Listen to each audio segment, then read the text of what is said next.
അല്ല, അവളുടെ പേരിലെ ഷെയറിൽ നമുക്കെന്ത് കാര്യം അളിയാ? എടാ, അവൾ നമ്മളുടേതായാലോ ഷെയർ നമ്മളോട് പോരൂലേ? വെറുതെ സ്വപ്നം കാണുന്നവനോട് എന്തു പറയാനാ? നിന്റെ അമ്മ ചെയ്ത ഏറ്റവും വലിയ തെറ്റ് ആ വക്കീലുമായിട്ട് അവരെ ബന്ധപ്പെടുത്തിയതാ. എടാ, നമ്മുടെ ഭാഗത്ത് അങ്ങനെ നീക്കം ഉണ്ടാകാതിരുന്നെങ്കിൽ ഷെയർ വിൽക്കാൻ വന്നവൾ തിരിച്ചുപോയേനെ. എടാ, എന്റെ വാക്ക് നിങ്ങൾ ആരും കേട്ടില്ല. എപ്പോഴായാലും ഞാൻ അവൾ അവിടുന്ന് ചാടിക്കുക തന്നെ ചെയ്യും. ഒരു ലക്ഷ്യത്തിന് വേണ്ടി ഒരാൾ ജീവിതം ഒഴിഞ്ഞു വെച്ചാ ആ ലക്ഷ്യം സാധിക്കുക തന്നെ ചെയ്യും. അധികാരം പദവിയൊന്നും അല്ലടാ ഇപ്പൊ നരേന്ദ്രൻ തമ്പിയുടെ ലക്ഷ്യം. ലച്ചുവാ. നിന്റെ മനസ്സിൽ എന്താന്ന് എനിക്കറിയാടാ. നിനക്കും നിന്റെ അമ്മക്കും അതൊരു പഴങ്കഥ.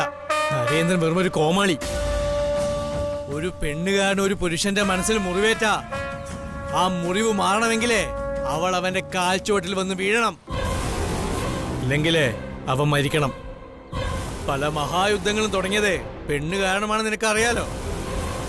ആ യുദ്ധങ്ങളുടെ പിന്നിൽ മുറിവേറ്റ ഒരാണിന്റെ മനസ്സുണ്ട്. ജീവിതത്തിൽ ഒരു പെണ്ണിനെ കുറിച്ച് പോലും ചിന്തിക്കാത്ത ഒരാളായിരുന്നു ഞാൻ. അവിടേക്കാ തീനാളം പോലെ നിങ്ങൾ ലച്ചുവിനെ എന്റെ മുമ്പിലേക്ക് കടത്തിവിട്ടത്. കതിർ മണ്ഡപത്തില് ഈ പ്രായത്തിലെ താലിമാല താഴെ വെച്ച് എഴുന്നേറ്റ് പോയ ആ നിമിഷം നരേന്ദ്രൻ മറക്കണമെങ്കിലേ അവളെന്റെ കൺമുമ്പിൽ എല്ലാം നഷ്ടപ്പെട്ടു വന്ന് നിൽക്കണം. കൊണ്ടുവരും ഞാൻ അവളെ. അന്ന് ഈ 2 കോടിയുടെ കണക്ക് നിന്റെ അമ്മയെ കൊണ്ട് ഞാൻ പറയിക്കും.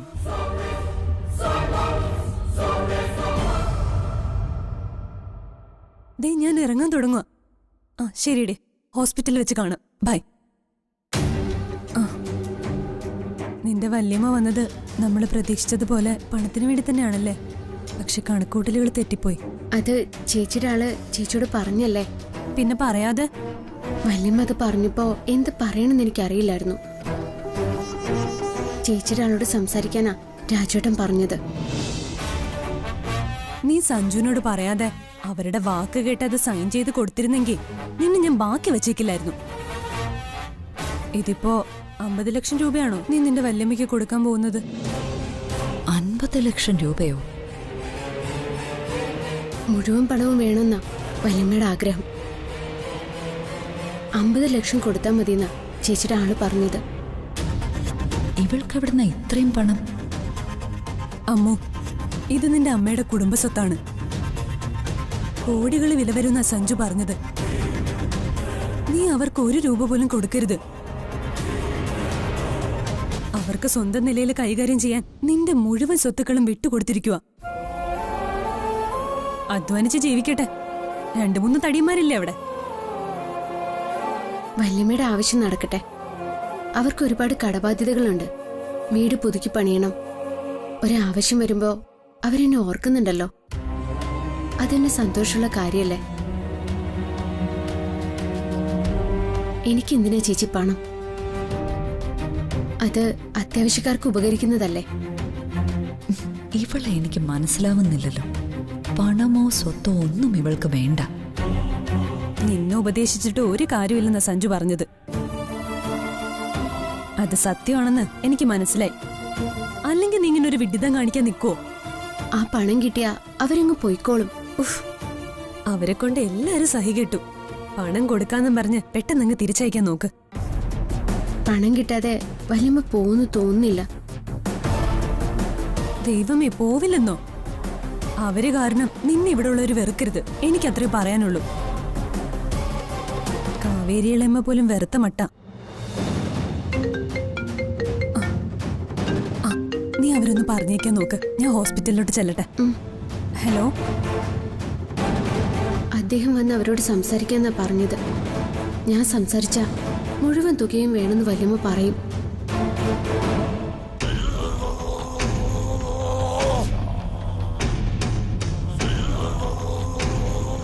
നിന്റെ വീട്ടുകാർ 10-15 ചോദിച്ചു വന്നു എന്നാ ഞാൻ കരുതിയത്. 50 ലക്ഷമൊക്കെ നിനക്ക് എവിടെ നടി? എന്റെ അമ്മയുടെ കുടുംബസ്വത്താ. ഓ, അതെല്ലാം കൂടി എന്തു തുക വരും? വേറെ 3 ഓഹരിയുണ്ട്. അമ്മയുടെ സഹോദരങ്ങളുടെ മക്കൾക്ക് കൂടിയുള്ളതാ. അവരൊക്കെ എവിടെയാ? എന്ത് ചെയ്യുന്നു? അവരും 3 പേരും വിദേശത്താ. ഞാൻ അവരെ കണ്ടിട്ടുകൂടിയില്ല. സ്വത്ത് വിൽക്കാൻ വേണ്ടി അവരൊരു വക്കീലിനെ വീട്ടിലേക്ക് അയച്ചതാ. ഇത്രയൊക്കെ സ്വത്തും പണം ഉണ്ടായിട്ടും നീ എന്തിനാ വീട്ടുവേലക്കാരിയെ പോലെ ഇവിടെ ഇങ്ങനെ ജീവിക്കുന്നെ? നിനക്കൊരു വീട് വാങ്ങി ജീവിക്കാവുന്നതല്ലേ ഉള്ളൂ.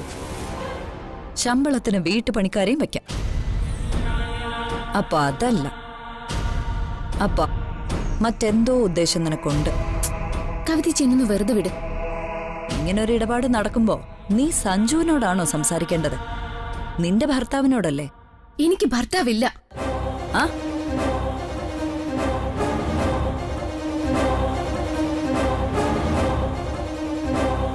ഭർത്താവില്ലെങ്കിൽ പിന്നെ എന്തിനാ ഈ താലിയും നെറ്റിയിൽ കുങ്കുമവും? അതുകൂടി ഒന്ന് പറ. താലി കെട്ടിയതുകൊണ്ട് മാത്രം ഒരാള് ഭർത്താവില്ല. എന്റെ കാര്യത്തിൽ അങ്ങനെയാ. താലി ഇല്ലാതെയും ഭർത്താവ് ഉണ്ടാവില്ലേ? താലിയിൽ കാര്യമില്ലെന്ന് മറ്റാരേക്കാളും കവിതച്ചിക്ക് അറിയാവുന്നതല്ലേ?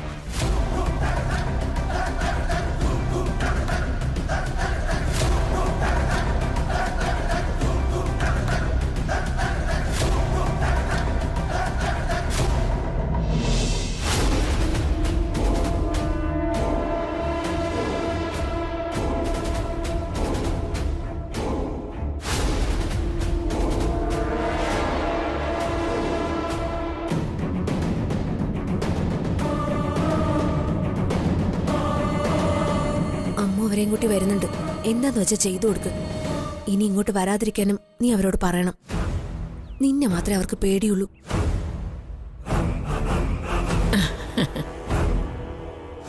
നിങ്ങൾ ഈ ചെയ്യുന്നതൊക്കെ ശരിയായ കാര്യങ്ങളാണെന്ന് തോന്നുന്നുണ്ടോന്ന്? ലക്ഷ്മിക്ക് അവളുടെ അമ്മ വഴി അവകാശപ്പെട്ട സ്വത്ത നിങ്ങൾ സഹതാപ പ്രകടനവുമായി അടിച്ചെടുക്കാൻ വന്നിരിക്കുന്നത്. ഇവൾക്കും ജീവിക്കണമെന്നുള്ള കാര്യം നിങ്ങൾ സൗകര്യപൂർവ്വം മറന്നുകളയാണോ? ആനന്ദവല്യമ്മ വന്നത് ഇതിനാണെന്ന് ഞാൻ കരുതിയില്ല. ഇത് മോശമായിപ്പോയി. അല്ല, എല്ലാ കാര്യങ്ങളും ഞാൻ ലച്ചുവിനോട് പറഞ്ഞതാ. വീട് പുതുക്കി പണിയാൻ തന്നെ വലിയൊരു തുക വേണ്ടിവരും. വീട് ഇവളുടെ പേരിലാണെന്നുള്ള കാര്യം നിങ്ങൾക്കറിയാലോ. സഞ്ജു, ഇനിയിപ്പോ ഒന്ന് രണ്ടും പറഞ്ഞ് സമയം കളയണ്ട. നിങ്ങൾ രണ്ടുപേരും എന്താ ഉദ്ദേശിക്കുന്നതെന്ന് പറ. ഇവർക്ക് മടങ്ങി പോകാനും പറ്റുമല്ലോ. ലക്ഷ്മി പറഞ്ഞ പ്രകാരം ഞാൻ ആ വക്കീലിനോട് സംസാരിച്ചു. അയാള് മറ്റു ഓഹരി ഉടമകളോട് സംസാരിച്ച് നാളെ രജിസ്ട്രേഷൻ നടത്താന്ന തീരുമാനം പറഞ്ഞത്. തുകയെപ്പറ്റി മോൻ സംസാരിച്ചില്ലേ? അത് അവര് മാത്രം അങ്ങ് നിശ്ചയിച്ചാ മതിയോ? അതൊന്നും നിങ്ങൾ അറിയേണ്ട കാര്യമില്ല. നിങ്ങൾക്ക് ഒരു 50 ലക്ഷം രൂപ അങ്ങോട്ട് തരും. അത്രയും തുക തരണമെന്ന് കരുതിയതല്ല. പിന്നെ ലക്ഷ്മി പറഞ്ഞുകൊണ്ടാ അതിന് സമ്മതിച്ചത്. എന്റെ പൊന്നു മോനെ അങ്ങനെ പറയരുത്. അതും കൊണ്ട് നാട്ടിൽ ചെന്നിട്ട് ഞാൻ എന്ത് ചെയ്യാനാ? കടലിൽ കായം കലക്കിയിട്ട് കാര്യമുണ്ടോ? നിങ്ങളുടെ കടവും ബാധ്യതകളും അമ്മൂന് തീർക്കേണ്ട കാര്യം എന്താ ഉള്ളത്? സഞ്ജു ആയതുകൊണ്ടാ ഇത്രയും നല്ലൊരു തുക തരാന്ന് പറഞ്ഞത്. അതേന്ന് പകുതി തുകയെങ്കിലും നീ എനിക്ക് വാങ്ങിത്താ ലച്ചു. ഇനി ഒരു കാലത്തും നിന്നെ ബുദ്ധിമുട്ടിക്കാൻ ഞാൻ വരില്ല. വീട്ടുമുറ്റത്ത് വന്ന് ആത്മഹത്യാ ഭീഷണി മുഴക്കിയ ആ സുഗതന് തന്നെ 15 ലക്ഷവും പലിശയും കൊടുക്കാനുണ്ട്. വല്യമ്മയ്ക്ക് വേണ്ടത് കൊടുക്കണേ. അവക്ക് ഒരു എതിർപ്പുമില്ലെന്ന് പറഞ്ഞല്ലോ മോനെ. സഞ്ജു, ഇതിങ്ങനെ സംസാരിച്ച് നിൽക്കാൻ പറ്റിയ വിഷയമല്ല. ശരി, നിങ്ങൾക്കൊരു 70 ലക്ഷം രൂപ വരും. അതിൽ കൂടുതൽ ഒന്നും പ്രതീക്ഷിക്കണ്ട. ബാക്കി തുക ലക്ഷ്മിയുടെ പേരിൽ ബാങ്കിൽ ഇടാനൊന്നും ഞാൻ ഉദ്ദേശിക്കുന്നില്ല. ആ തുകയ്ക്ക് ഇവളുടെ പേരിൽ കുറച്ച് ഭൂമി വാങ്ങിയിടും. ഇല്ലെങ്കിൽ വീണ്ടും നിങ്ങൾ അതും പറഞ്ഞു വരൂലേ? നിങ്ങളുടെ ബാങ്ക് ഡീറ്റെയിൽസ് തന്നിട്ട് പോ. പണം നാളെ രജിസ്ട്രേഷൻ കഴിഞ്ഞാലുടൻ നിങ്ങളുടെ അക്കൗണ്ടിലെത്തും. പിന്നെ പണം അക്കൗണ്ടിൽ വരുന്നത് വരെ ഇവിടെ നിൽക്കണ്ട. നിങ്ങൾ ഇപ്പോൾ തന്നെ മടങ്ങി പോണം. നിങ്ങളിവിടെ നിൽക്കുന്നത് പലർക്കും ഇഷ്ടമുള്ള കാര്യമല്ല. വല്യമ്മ പോയിക്കോളൂ, പണം നാളെ ഇടും. ആ നേരത്ത് നീ എന്നെ ശ്രീജയും പിന്നെ ഒരു രോഗിയായ കൊച്ചിനെയും കൂടി ഇറക്കി വിടുവാണോ ലച്ചു? ഇതിനൊക്കെ നിന്റെ മനസ്സെങ്ങനെ അനുവദിക്കുന്നു? അല്ല മോനെ, നാട്ടിൽ നിന്നൊരു വണ്ടി വരണം. വണ്ടിയൊക്കെ ഞാൻ അറേഞ്ച് ചെയ്ത് തരാം. അല്ല, കൊണ്ടുവിട്ട വണ്ടിക്കാരനോട് പറഞ്ഞുപോയി. അവനും കാശ് കൊടുക്കാനുണ്ട്. ഇനി ഇപ്പൊ തിരിച്ചാലും രാത്രി ഒരുപാട് വൈകും. വിവരം അറിഞ്ഞ് രാവിലെ കടക്കാരും വന്നു തുടങ്ങും. വീട്ടിലെത്തുമ്പോ അക്കൗണ്ടിൽ പണമെത്താതെ പോയിട്ട് കാര്യവുമില്ല. അല്ല, നിങ്ങൾക്കാർക്കും ഒരു ശല്യം ഉണ്ടാകില്ല. ഞങ്ങൾ അതിരാവിലെ എഴുന്നേറ്റ് പൊക്കൊള്ളാം. രാവിലെ നിങ്ങൾ പോയില്ലെങ്കിൽ പറഞ്ഞതുപോലെ പണം അക്കൗണ്ടിൽ വന്നൊന്നും വരില്ല. പിന്നെ മറ്റുള്ളവർക്ക് ബുദ്ധിമുട്ടുണ്ടാക്കാതെ ഇനിയുള്ള സമയം റൂമിൽ തന്നെ ഇരുന്നോണം. ശരി മോനെ. പിന്നെ ഒരു കാര്യം കൂടി, ഇനി ഒരു കാര്യത്തിനും നിങ്ങൾ ആരും ലക്ഷ്മിയുടെ പേരും പറഞ്ഞ് ഈ വീട്ടിലേക്ക് വന്നു പോരുത്. ഇനി വന്നാൽ സ്വീകരണം എങ്ങനെ ആയിരിക്കില്ല.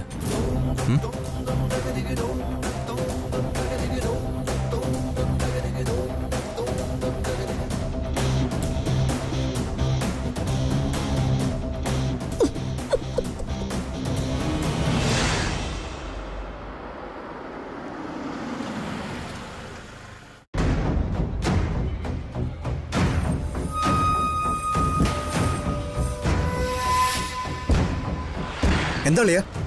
വാ, ഒരു ചായ പിടിച്ചിട്ട് പോവാം. ആ, ആരാടാ? ശ്രീജയ. ആ, അവിടുന്ന് പൊക്കോളം പറഞ്ഞു കാണും. ദിവസം 2 എന്താടി കാര്യങ്ങള്? ശ്രീജ അല്ലടാ, ഞാനാ നിന്റെ അമ്മ. അമ്മേ, വീട്ടിൽ നിൽക്കാൻ പറ്റാത്ത അവസ്ഥയാ. ഞാനും അളിയനും ഒരു ലോഡ്ജിലാ. എന്തെങ്കിലും നടക്കോ? കാര്യങ്ങളൊക്കെ അവതരിപ്പിച്ചു. ഞാൻ മനസ്സിൽ കണ്ടത് നടന്നില്ല. അവളിവിടെ മഹാറാണിയല്ലേടാ. ഇന്ന് ആ വിഷയം സംസാരിച്ച് അവളെ കൊണ്ടുപോയി കാര്യങ്ങൾ സാധിക്കാന്നുള്ള എന്റെ തന്ത്രം ചീറ്റിപ്പോയി. അല്ലെങ്കിൽ മുഴുവൻ തുക അടിച്ചെടുക്കായിരുന്നു. അതിന്റെ നിരാശയില്ല ഞാനിപ്പോ. എന്താ സംഭവിച്ച നമ്മ ഒന്ന് തുറന്നു പറ. ഞാനൊക്കെ ഭ്രാന്ത് പിടിച്ച് നിൽക്ക. ഞാനത് അവളോട് പറഞ്ഞു. കിട്ടുന്ന കാശ് തരില്ലെന്ന് കട്ടായം പറഞ്ഞു. ഞാൻ സങ്കടമൊക്കെ പറഞ്ഞപ്പോ 50 ലക്ഷം രൂപ തരാന്ന് സമ്മതിച്ചു. പിന്നെ അത് 75 ലക്ഷം ആക്കിയിട്ടുണ്ട്. സത്യമാണോ അമ്മ പറയുന്നേ? അത് കിട്ടിയാ തൽക്കാലം നമ്മൾ രക്ഷപ്പെട്ടില്ല അമ്മേ. എന്നാലും എടാ മോനെ, അതിന്റെ 3 ഇരട്ടി കിട്ടേണ്ടതല്ലേ? അമ്മ അത്യാഗ്രഹം കാണിക്കാണ്ടിരിക്കും. അളിയൻ പരിഹസിക്കുന്നതേ ഏരിയയിൽ 5 ലക്ഷം കിട്ടുമെന്ന്.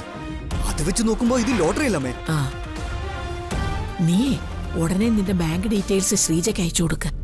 ആധാരം നാളെ നടക്കൂ. കാശ് വന്നാലേ ഞാൻ ഇവിടുന്ന് ഇറങ്ങൂ. ബാങ്ക് ഡീറ്റെയിൽസ് ഞാൻ ഇപ്പൊ തന്നെ അയച്ചുതരാം. അതിൽ ലച്ചുവിന് കൊടുക്ക്. ഒരു പിടിയൂടെ പിടിക്കാൻ തന്നെയാടാ ഞാനും നിൽക്കുന്നത്. അതിനു വേണ്ടിയിട്ടുള്ള ചില കളികളാ ഞാൻ കളിക്കാൻ പോകുന്നത്. തരാന്ന് പറഞ്ഞും കൂടെ അമ്മ ഇല്ലാതാക്കല്ലേ. തച്ചിലടത്ത് വീടിന്റെ മുറ്റത്ത് ചാകാൻ വന്നവരെ ശപിക്കാൻ വന്നവരെയും വിളിച്ചുകൂട്ടി 2 വാക്കെനിക്ക് പറയണം. എന്നിട്ടൊരു ഓണസദ്യയും കൊടുക്കണം. ആ പിന്നെ നീ വെച്ചോ, ആനന്ദവല്ലിയുടെ പെരുവണ്ണാപുരത്തേക്കുള്ള വരവ് വേറെ ലെവലിലാടാ. എന്താടാ, ബാങ്ക് ഡീറ്റെയിൽസ് ഒക്കെ ചോദിച്ചല്ലോ, വല്ലതും തടഞ്ഞോ?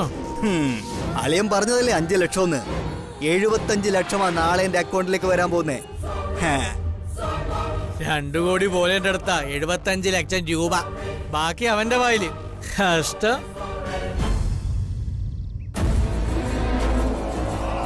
അവരിന്ന് പോകുന്നുള്ള പ്രതീക്ഷയെ നഷ്ടമായില്ലോടാ രാജു. ഈ ദുരന്തങ്ങൾ ഇനി ഈ വീട്ടിലേക്ക് വരാതിരുന്നാ മതി. അത് എന്റെ പ്രാർത്ഥന. സഞ്ജു അവരോടത് പറഞ്ഞിട്ടുണ്ട്. നാണോ മാനോ ഉണ്ടെങ്കിൽ ഇനി വരില്ല. ഇത് രണ്ടും അമ്മൂന്റെ വല്യമ്മയുടെ 7 അയലത്തൂടെ പോയിട്ടില്ല. അപ്പച്ചിക്ക് അങ്ങനെ ഒരു തോന്നല് വേണ്ട.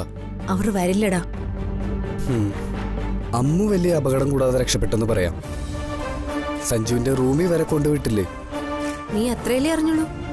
അവര് പോയ ഉടനെ അവൾ അവിടെ നിന്ന് ഇറങ്ങിയെന്നാണോ നീ കരുതുന്നത്? പിന്നെ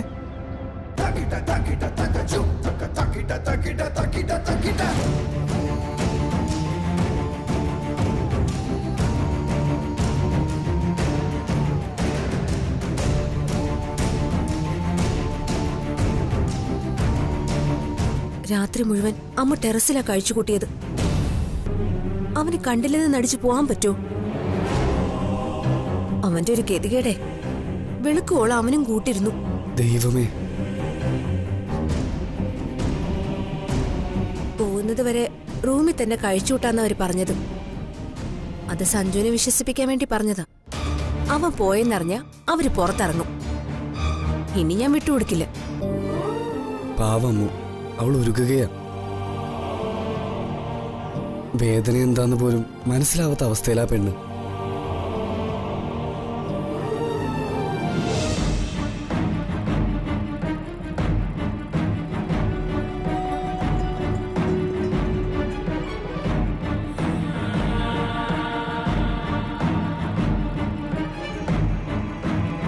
വല്യേച്ചി എന്താ കാണണമെന്ന് പറഞ്ഞത്? എന്താ പോവാൻ നിനക്ക് വല്ല തിടുക്കമുണ്ടോ?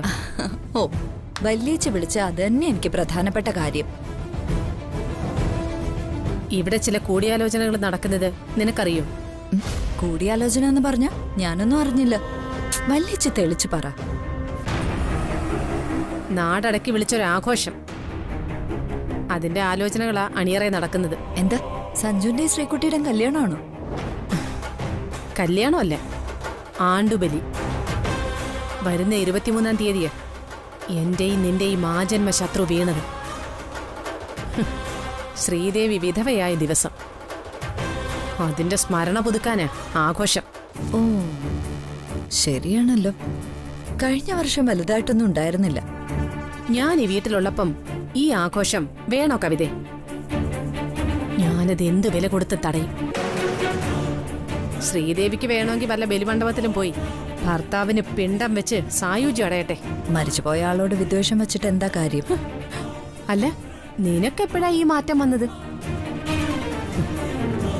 മരിച്ചുപോയവനോടല്ല, അയാൾ ഉണ്ടാക്കി വെച്ച ദുരന്തങ്ങളോടാ എനിക്ക് അമർഷം. ഒന്നും എനിക്ക് മറക്കാൻ കഴിയില്ല. ഒറ്റയ്ക്ക് പൊരുതിയ കാഞ്ചന ഇതുവരെ എത്തിയത്. കൂട്ടിനൊരാൾ വന്നിട്ടും എന്ത് കാര്യം? കണ്ടില്ലേ സ്വന്തം ഭാവി നോക്കി പോയത്? എനിക്കും അങ്ങനെയൊക്കെ ആകാമായിരുന്നു. ഈ വീട് വിട്ടുപോയ ഞാൻ എങ്ങനെയാ ജീവിച്ചെന്ന് നിങ്ങൾക്കാർക്കെങ്കിലും അറിയോ? പ്രതികൂല സാഹചര്യങ്ങളിലൊന്നും ഇന്നോളം കാഞ്ചന കരഞ്ഞിട്ടില്ല. കരഞ്ഞുപോയാ ഞാൻ തീർന്നു. ഞാൻ തുടങ്ങി വെച്ച ചെറിയ ബിസിനസ്സിൽ പാർട്ട്ണറായിട്ട് വന്നതാ പ്രഭ. ആ ബിസിനസ് വളർന്നു. പക്ഷേ എനിക്കില്ലാതെ പോയത് ഫാമിലി സപ്പോർട്ടായിരുന്നു. എന്റെ കുട്ടികളെ വളർത്തിയത് മാസശമ്പളക്കാരായ ആയമാരാ. മുത്തശ്ശന്റെയോ മുത്തശ്ശിയുടെയോ ഇളയമ്മമാരുടെയോ സ്നേഹമൊന്നും അവർക്ക് കിട്ടാതെ പോയി. ബിസിനസ് യാത്രകളും മീറ്റിങ്ങുകളുമായി ഓടി നടന്ന എനിക്ക് എന്റെ രണ്ടാമത്തെ മകളുടെ അസുഖം എന്താണെന്ന് തിരിച്ചറിയാനായില്ല. കുടുംബത്തിന്റെ വില ഞാൻ അറിഞ്ഞത് അവളുടെ നഷ്ടത്തിലൂടെ. ഇതുപോലൊരു വീട്ടിലായിരുന്നു എന്റെ കുഞ്ഞെങ്കിൽ എനിക്ക് അവളെ നഷ്ടപ്പെടുമായിരുന്നു. എനിക്ക് നഷ്ടമുണ്ടായതിന് കാരണക്കാരാരാ? അതിനുശേഷം ബിസിനസ് കാര്യങ്ങളിൽ നിന്ന് ഞാൻ പിന്നോട്ട് പോന്നു. ഓഫീസിൽ പോകാതെയായി. എല്ലാം പ്രഭ നോക്കി നടത്തി. എന്റെ മകൾക്ക് വേണ്ടി ഞാൻ ജീവിച്ചു. നീ പറയാറില്ലേ ശ്രീകുട്ടി എന്താവശ്യപ്പെട്ടാലും ഞാൻ വഴങ്ങിക്കൊടുക്കുമെന്ന്? അവളെ ഞാൻ സ്നേഹിക്കുന്നതേ ഒരമ്മയുടെ കുറ്റബോധം കൊണ്ട്. അവളുടെ കണ്ണു നിറഞ്ഞ എനിക്കത് സഹിക്കാനാവില്ല. അനിയത്തിയുടെ കാര്യത്തിൽ അമ്മയുടെ ഭാഗത്തുനിന്നൊരു വീഴ്ച വന്നിട്ടുണ്ടെന്ന് ശ്രീകുട്ടിയുടെ മനസ്സിലുണ്ട്. അവൾ എന്നോട് കലഹിക്കുമ്പോ ഞാൻ കേട്ടു നിൽക്കുന്നത് അതുകൊണ്ട്. ഏതോ ഒരു പെണ്ണിനെ അനിയത്തിയെന്ന് പറഞ്ഞ് അവള് വീട്ടിൽ കൊണ്ടുവന്നപ്പോ അവളുടെ മനസ്സ് വേദനിക്കാതിരിക്കാൻ ഞാനത് സഹിക്കുകയായിരുന്നു. ഒഴിവാക്കി വിടാൻ എനിക്ക് അറിയാത്തത് കൊണ്ടൊന്നുമല്ലേ. ശ്രീകുട്ടി ബാംഗ്ലൂർ പഠിക്കാൻ പോയപ്പോ നെഞ്ചു പൊട്ടിയാ ഞാൻ ജീവിച്ചത്. സഞ്ജുവുമായിട്ടുള്ള വിവാഹത്തിന് ഞാൻ താല്പര്യമെടുത്തത് എനിക്ക് നഷ്ടമായതൊക്കെ അവൾക്ക് സ്വന്തമാവാനായിരുന്നു. സോറി വല്യേച്ചി. വല്യേച്ചിയുടെ ഈ കണക്കുകൂട്ടലുകളൊക്കെ തെറ്റാൻ പോവാ. എനിക്ക് വേദനയുണ്ട്. മകൾക്ക് വേണ്ടി വല്യേച്ചിക്ക് മറ്റൊരു ചെറുപ്പക്കാരനെ കണ്ടെത്താമായിരുന്നു. ഇപ്പൊ ആ പെണ്ണ് വന്നതിന് ശേഷം എന്റെ മനസ്സമാധാനം നശിച്ചു തുടങ്ങി. ഇവിടെയുള്ളവര് മരിച്ചുപോയ എന്റെ മകളുടെ പേരായ അമ്മൂന്ന് അവളെ വിളിക്കുന്ന കേൾക്കുമ്പോ മൂർച്ചയുള്ളൊരു കഠാര എന്റെ ഹൃദയത്തിൽ ആഴ്ന്നിറങ്ങുന്ന പോലെ എനിക്ക് തോന്നുന്നത്. എന്റെ മകളുടെ ജീവിതത്തിന് ആ പെണ്ണൊരു ഭീഷണി തന്നെയാ. അതെപ്പോഴേ വ്യക്തമായി കഴിഞ്ഞതല്ലേ. അമ്മുവിൽ നിന്ന് വേണം എനിക്ക് തുടങ്ങാൻ.